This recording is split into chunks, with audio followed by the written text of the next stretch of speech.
Welcome back, folks. Listen, this is week 4 of Get Your Grill On. Listen, this is number 4 of a 5-part series, right? This is in partnership with Walmart and myself to get you guys ready for the grilling season. And to be specific, we finna get you ready for that Memorial Day. Okay, so look, let's go over some of these ingredients right here. Now you guys can see I got dry ingredients. I got my barbecue sauce right here. Now I'm gonna start right here. Listen, I wanna show you guys, look, this is my favorite quick go-to Cheetos Mac and cheese. Listen, you're talking about bold and cheesy, super easy to make. These are it right here. You guys are gonna like that. Now we're gonna come over here and look at these Tyson, baby back ribs. Look at how meaty they are. Actually, I already cut these. I'll open them up right now. When you talk about meat, you don't really have to do a whole lot of trim to them. These right here are gonna be fire, right? And guess what, folks? We're gonna do it my way. So listen, I'm gonna go ahead and address this part because you guys might be thinking, like some people think there is a challenge to making ribs, but if you've been following me, it's just the way that I explain, it's the way that I see it. And I'm gonna show you guys in detail just how easy it is to make, right? We don't need to overthink it or nothing like that. Listen, so I'm gonna say it this way, challenge, be gone. Now to talk about why I choose, Tyson baby back ribs. As you can see, listen, the quality is there, right? And to add this part to it, that there's no added hormones or steroids. Listen, the flavor profile on that just makes it just over the top. And there's a secret ingredient, right? And that secret ingredient is my infusion of the Kingsford charcoal. And listen, that's the original blend. It's that combination along with these ribs. And you know what I mean? And then we're gonna pair it with this side right here. That's it. All right, so listen, after going over all of this, you know what it is? It's time to get down to the nitty gritty, right? So listen, you can look at these ribs right here. I haven't even put no knife to it or nothing like that. These right here are really ready to go, right? Not a whole lot of little pieces hanging off the edge. This is what I mean when I talk about quality. Now, only thing I will do is I'm going to peel this membrane off, and this is really a personal preference, right? So you want to listen, I got myself a knife right here. Let me show you how you do this. So let me tear a piece of, of a paper towel because we're going to use this for grip, right? Now, you see this right here? Man, there's so many things about people tell me, man, this is a little bit on the chewy side, and stuff like that. Well, they tell me that until they come. It's really a 50-50 chance when you come and eat ribs that I do, that I pull the membrane off, right? So all I do is I get under there to start it, right? Now, what I want to do is I want to grab a paper towel, and I'm using this for grip, right? So I'm gonna pull this just a little bit, just enough so I can get a good grip with the paper towel, right? So you see that right there? Now that I have it, you see the membrane going all the way down, but I got myself a little piece, and I'm gonna put my hand here, and look, we just pull this off. You see how easy that is? I don't know what I did right, because listen, it never does right when I'm trying to film this, but this right here was done perfectly. Now, this will allow me to go ahead and season on the backside, and we can get up in the backside of this meat.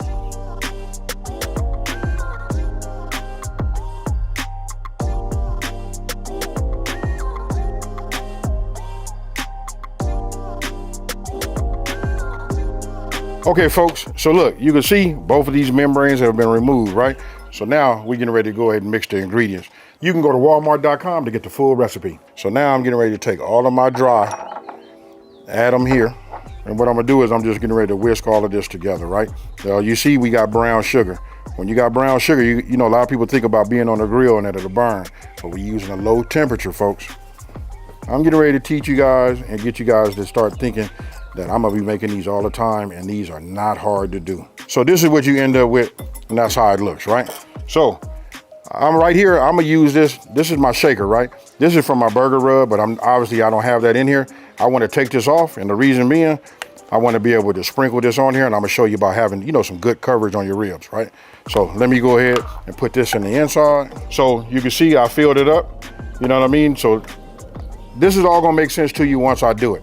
You just wanna have some kind of way. You don't have to have a shaker, but it's good to have one, right? So now what you see right here, I got yellow mustard. This is what we call a binder. A binder can be anything, even right here, because I'm gonna be spraying the ribs, you know what I mean? This is just an apple cider mix, and it's mixed with water, right? So it's one part, real simple. I could have sprayed that on there, but I'm gonna do it the way that I normally do it. I just like using I like to, just paint the mustard on, right? So I'll do like this, and I'm gonna get it all over. Notice I'm doing the sides because we want to get rub everywhere.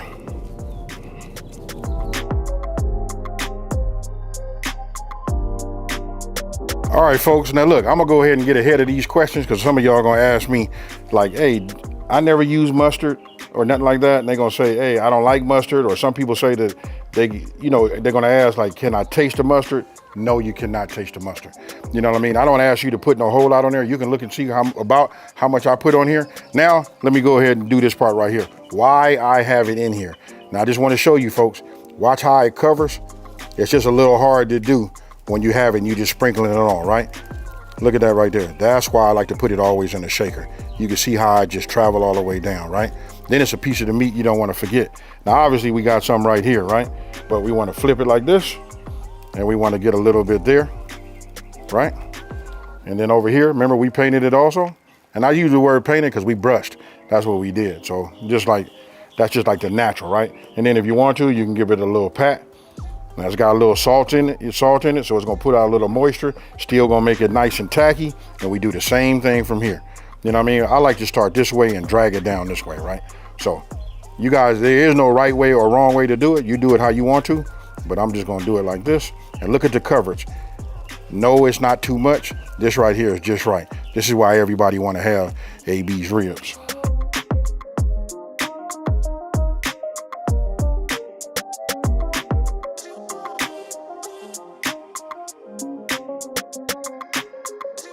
Okay, so you see that right there? That's a work of art. Listen, you too are gonna be able to do it like this. I promise you this is getting ready to yield something like amazing. So we're gonna come on over here. I'm still have it vented, you know what I mean? I slowed down my process because we wanna, have our temp, we wanna do them nice and low and slow, right? So I'm gonna run these a little bit on the higher side. They'll be running about 275, right? So, as you guys see right here, I got a water trough. That's to keep the moisture inside of here. Then I got my coals. So just to give you the setup, all my coals are pushed over here on that side, right? Meaning, I don't want to put my ribs over there, right? I want to put them over here on the non-direct side over my water pan right here. That way I can keep the moisture in here and I don't have to worry about burning, no drips, no flare-ups or nothing like that, right? So here's another key. Just move this over here like this. I'm getting ready to put this on here like that.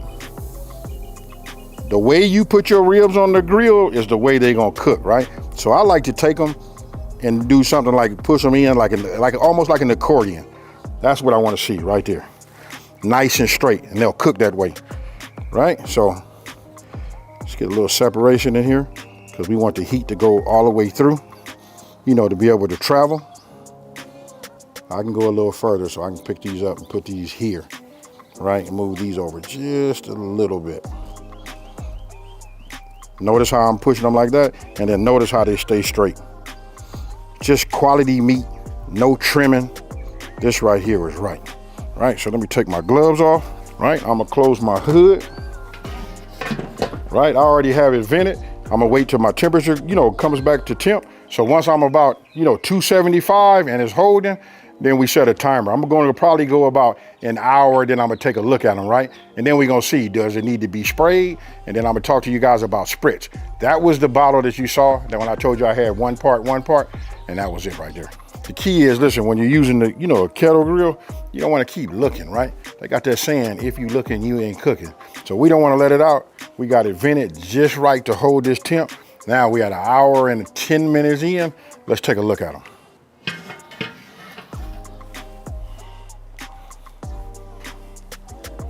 All right, so I see they nice and still, look, they moist. I don't need to spray, which is the term is spritz, right? I don't need to put none of that on there. This is fine. Now, I'll give you guys a pro tip.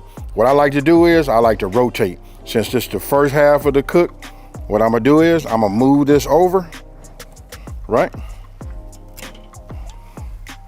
And then I'm gonna, turn them over because we want everything to pull and work and be equal. Now, I'm gonna go ahead and spray these just so you guys know, so you can get the full effect. Sometimes you open these up and they'll be a little bit on the dry side. Like you can look right here and see it might be a little bit on the dry side, but you can still see it's moist, right? So I just take my spritz, my spray, right? And I just give it a little, that's it. You don't wanna soak it. You don't wanna make none of your rub come off or nothing like that. But this right here is doing just fine. Now, we already vented properly. I'm gonna go ahead and close this. Let the temp build back, and I'm gonna set another timer for another hour and 10 minutes. All right, so now we finna take a look. Look, this is another hour and 10 minutes. Oh yeah. You see that right there? Look at the color. That's the seasoning, y'all. Once you guys put that rub on here, you guys gonna achieve that type of color too. Now, everybody wanna know like, hey, can you give me the time? Like I told you, the first hour and 10 and the second hour and 10. Remember after the first, I rotated, turned everything so we can get even, you know, cook on it, right? I'm gonna tell you how I know. Let me see if I can do it this way. When I look at it like this, I like to see just a little bit more bend before I move on to the next stage, right? So I have it this way, this time. Now I'm gonna put it over here, like this. And I'm gonna take this one and I'm gonna check this one also, right? I like to see just a little bit more bend. So I'm gonna let this go for about another 30 more minutes. You know what I mean? And then once I get like the shape that I'm looking for, that's when I'm gonna move on, you know, to the next phase, right? We close it, and then I'm gonna set a timer for about 30 more minutes and just check to see where I'm at. Then we're gonna move on. When I talk about the next phase, we're gonna do a little wrap. This is where we're gonna get it nice and tender, and we're gonna put that glaze on it and all of that. Woo! We got like some nice color. Look at how that is right there. You see that? How it's a little bit more pliable. There we go. Now, I'm gonna take this, bring this over here, right? And what I'm gonna do now is I'm just gonna show it to you, then I'm gonna flip this over like this, because this is gonna be the way we put it down. Just give it a little moisture right here. Whew. Boy, I seasoned that just right. Let me go ahead and take this other one off.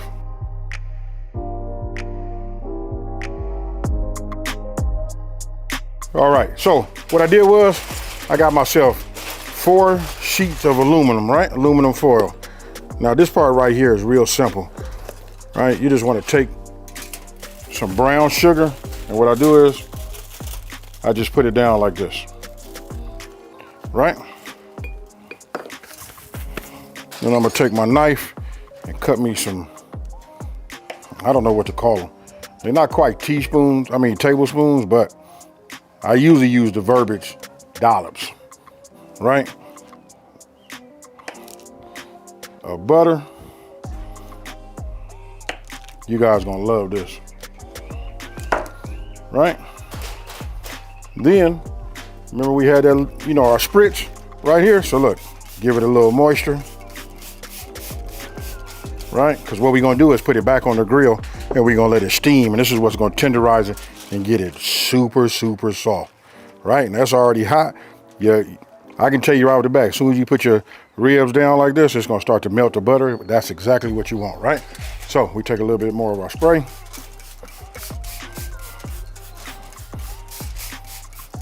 I do the same thing for the backside.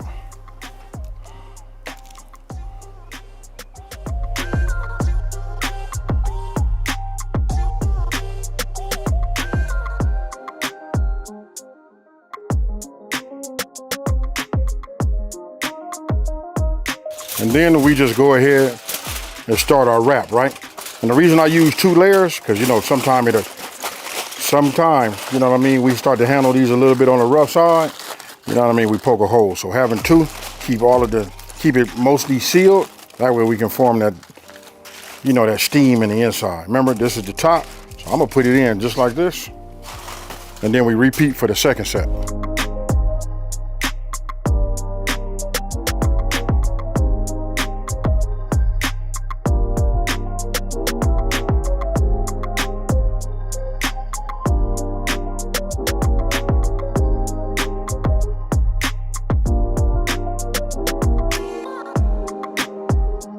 Now, once you get through with these, and I got it, it's like, might be a little bit of a process for you, but I promise you, when you serve these, everybody gonna wanna know, like, hey, when did you become a pit master?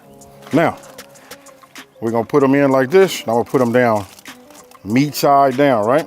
So that means the bones, the thin side, the membrane side is facing up, right?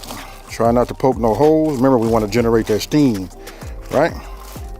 So we put it over there. Now I'll put the top on, and I'm gonna set a timer for probably about 45 minutes just to see where we at. I'm gonna be able to check it because I'm gonna use my meat probe, right? So I'll be able to stick that probe inside that meat. I'll be able to check to see how tender it is by the way it, goes in the meat.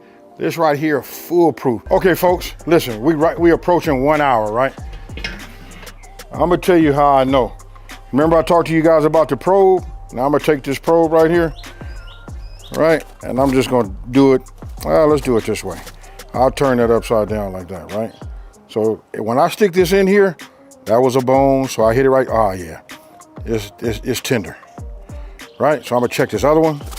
And I got it. I've been barbecuing so long, you guys are probably thinking like, man, how is he touching that hot foil like that? Listen, I got them chef fingers. Oh yeah. When I tell you it's right, now listen to me, folks.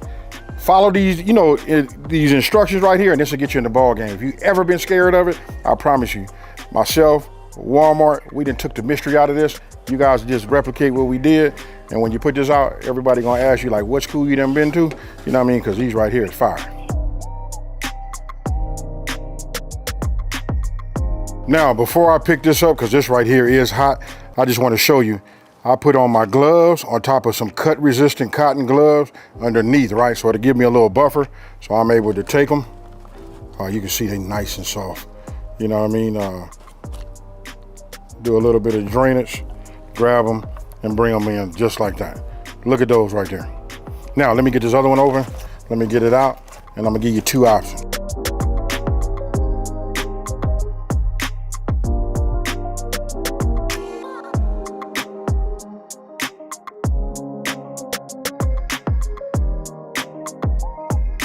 Okay, so look, this is what I want to explain, and you guys talk to me and tell me if I'm right about this.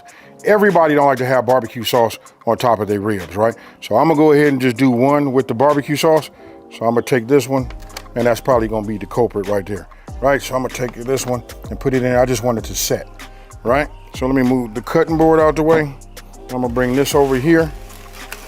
And since this is gonna be the one, I'm gonna put both of them back in there, but I'm gonna go ahead and just coat it. This is my barbecue sauce. You know what I mean? I'll put it like a little blend for you guys to make one, or just use your favorite, right? But when you put this on here like this, you know what I mean? We're gonna put it back in there, not covered, not wrapped or nothing like that. We're gonna let that Kingsford do its work. You know what I mean? To continue to do its work. And I wanna tell you this, listen, this is the flavor profile off of that.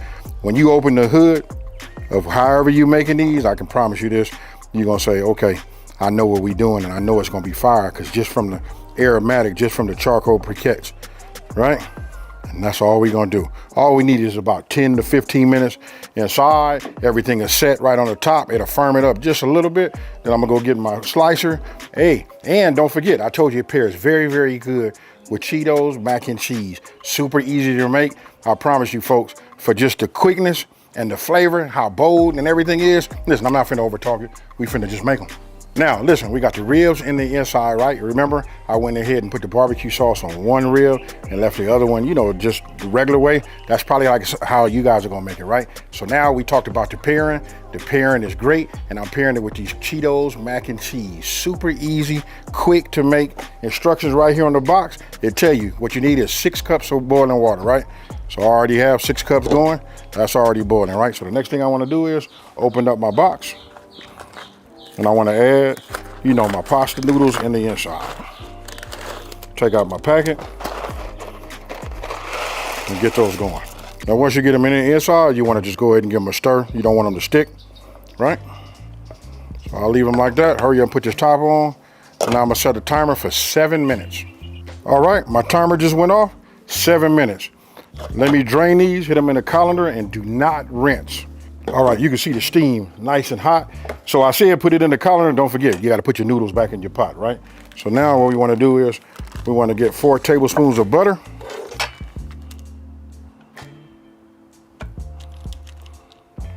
Right, I'll go ahead and get this one. We add that. 1/3 cup milk. And then we add our packet that came in the box. Look at the color, folks. We did say Cheetos, right? Right off the back, you can smell it. All right, now we take it and we let the heat from the noodles go ahead and help everything to marinate, and melt together. Look at this right here. Oh man. Look at how creamy that is. Now I'm getting ready to plate it. The ribs is ready to come out. So let's get it.